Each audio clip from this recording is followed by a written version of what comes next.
Minerva presents, welcome fellow book addicts, to a gathering of literary minds, where stories come alive and dreams take flight. Prepare to be swept away by the mesmerizing narrative of Master and Margarita by Mikhail Bulgakov. By liking this video, you're not just showing support, but you're also helping other viewers discover my content. So, if you like what you're watching, hit that thumbs up button and join the squad by subscribing, following my channel. And of course, feel free to comment and let me know your thoughts.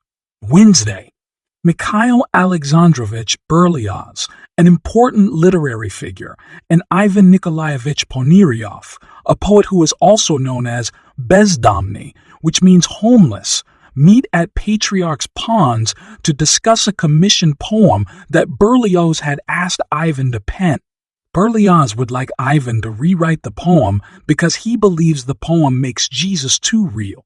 He goes on to explain why he believes Jesus never existed, providing Ivan with a brief history of religion. Berlioz is eventually interrupted by a mysterious man named Professor Woland, who assures them that Jesus did indeed exist. When Berlioz objects, Woland begins the story of Pontius Pilate, but not before he tells Berlioz he will be decapitated before the day is out. The story shifts to Jerusalem, where Philate is hearing Yeshua's case. Yeshua is accused of inciting the people to burn down the temple, as well as advocating the overthrow of Emperor Tiberius. Pilate is forced to try him, and Yeshua is sentenced to death. Back in Moscow, Berlioz is indeed later decapitated by a streetcar. After Berlioz is killed, Ivan confronts and chases Woland and his gang, a choirmaster, Koravov, a huge tomcat, behemoths through the streets, to no avail. When he tries to relate the happenings of the day, he is taken to the asylum. Thursday, Styopa Lykodiev, Berlioz's flatmate and director of the Variety Theater, awakes with a hangover to find Woland waiting for him. Woland apprises Lykodiev that he has agreed to let Woland make 7 performances of black magic at his theater. Lykodiev does not remember having made this agreement. Contracts do contain Lykodiev's signature. It seems that Woland is manipulating the situation, but Lykodiev is bound to the agreement. Once a dazed Lykodiev realizes that he must allow Woland to perform, Woland introduces the theater director to his entourage behemoth, Koravov, and the single-fanged Azazeloan announces that they need apartment number 50, which has a reputation for being cursed. Tenants of the apartment usually end up missing after a while. It is revealed that Woland and his group do not think highly of Styopa. They believe people like him in high places are scoundrels. Styopa soon finds himself transported to Yalta. The satanic gang spread mayhem throughout the building, and the manager has foreign money planted on him and is taken away by the police. The manager of the Variety Theater, Ivan Savlyevich Varanuka, attempts to find Styopa, who has been sending desperate telegrams from Yalta. At the same time, he, with the help of others, is trying to ascertain the identity of the mysterious Woland. To prevent inquiries by Varanuka, Woland sends a new infernal creature, Hala, to Varanuka, and she turns him into a vampire. At the Variety Theater, Woland and his entourage give a black magic performance, during which the master of ceremonies is decapitated, and bewitched money, which later turns into bottle labels, kittens, and sundry objects, is rained over the crowd. Meanwhile, back at the asylum, Ivan meets his neighbor, the hero of the tale, the Master. He tells him about the previous day's events, and the Master assures him that Woland is Satan. The Master then tells him about his own life. He is an aspiring novelist and married, but he reveals he is in love with his secret wife Margarita, who is also married. His novel The Pontius Pilate story was their obsession, but critics lambasted it after it was offered for publication. Maddened, the master had burned the manuscript and ended up at the asylum. Later, Ivan dreams the next part of Filate's story. Condemned men are walking to their executions. Levi Matvey watches them hang and feels responsible. Then he grows angry and curses God.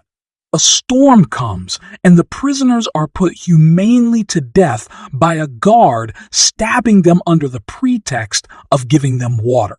Friday. Woland and his group are still wreaking havoc in Moscow, and Margarita is pining over her love, the master, and she rereads what is left of the master's novel. She then goes to a park where she sees Berlioz's funeral and meets a Zazello who sets up a meeting between Margarita and Woland. He also gives Margarita some cream, telling her it will make her feel better. After she smears the cream over her body, she becomes a witch. A Zazello contacts her and tells her to fly to the river for the meeting with Woland. She flies naked over the city and, on the way, destroys the critic Latunsky's apartment, for he had been the one who ruined the master. Her maid Natasha, now a witch, and Nikolai Ivanovich, now a pig, join her after using the cream. They meet Woland and his followers, and Satan's ball takes place with Margarita as the hostess. A parade of both famous and commonplace evil people attend, and the ball climaxes with the murder of Baron Magel. Margarita drinks blood and opens her eyes to find the ball is over. Woland grants Margarita a wish for being the hostess of the ball. She chooses to be reunited with her lover, the master. He soon appears before Margarita. The master is confused at first, but he soon realizes that he is reunited with the woman he loves. Woland also has a copy of the master's entire manuscript, even though the master had burned it, and he gives it to the master. He then returns the master and Margarita and other characters, including Nikolai Ivanovich and Varanuka, back to their lives as they wish. Natasha, however, chooses to remain a witch.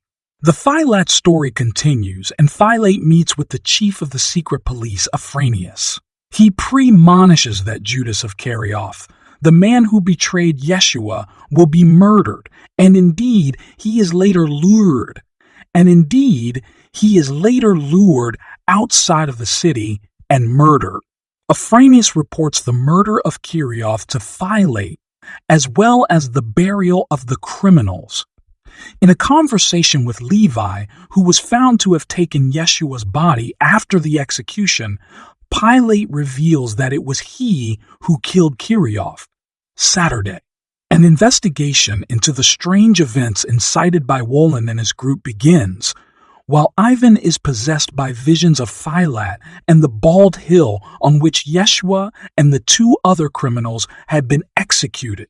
A shootout occurs in apartment number 50 between the investigators and Behemoth, but surprisingly, no one is hurt. Instead, the building burns. Behemoth and Korovyov continue to perform more pranks that leave many areas of Moscow burning. Levi comes to Woland with a message from Yeshua. He requests that Woland give the master peace. Woland agrees, and Azazello gives poisoned wine to the Master and Margarita.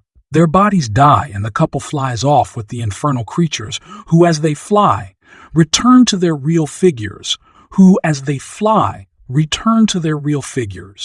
They soon come upon a man and his dog. Woland states that the man is the hero of the master's novel, Pontius Pilate. He claims that Filate has been sitting in the same spot for the past 2,000 years with his dog, Benga. The master is allowed to set Pilate free from his immortal insomnia by creating and stating the final line of his novel. He yells, "Free, free, he is waiting for you." Pilate and Benga are finally able to leave their static existence and be with Yeshua. The Master and Margarita are not given enlightenment, but they are allowed to spend the rest of eternity together in a small cottage,